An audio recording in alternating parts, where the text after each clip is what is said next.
I didn't intend to start a climate change nonprofit, or any nonprofit for that matter.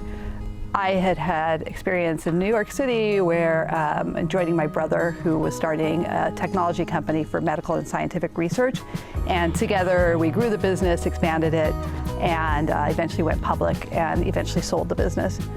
At that point, my husband and I decided we were going to move to California, and we came to Marin County and love it and have loved it ever since. And we went on a date night and we went to see An Inconvenient Truth. And that was a really big change in my life when I saw that.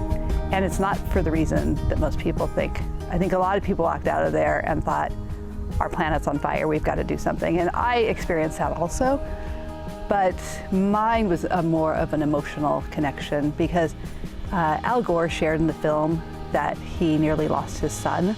And he said that he was in the hospital for a month by his bedside. And he said, you know, when his son was in that condition, that it took his world and it shook it turned it upside down and it shook it until everything fell off and nothing else mattered. And when our son was 2.5, we had a very similar experience. And he was in the hospital for weeks, and there were doctors from around the world, and they didn't know if they could save him. And you know, when you go through something like that, it of course was horrible at the time, and he's fine now, he's in college.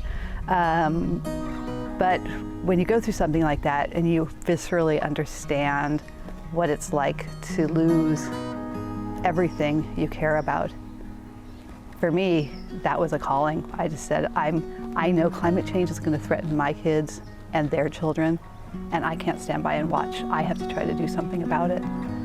So we started Cool the Earth.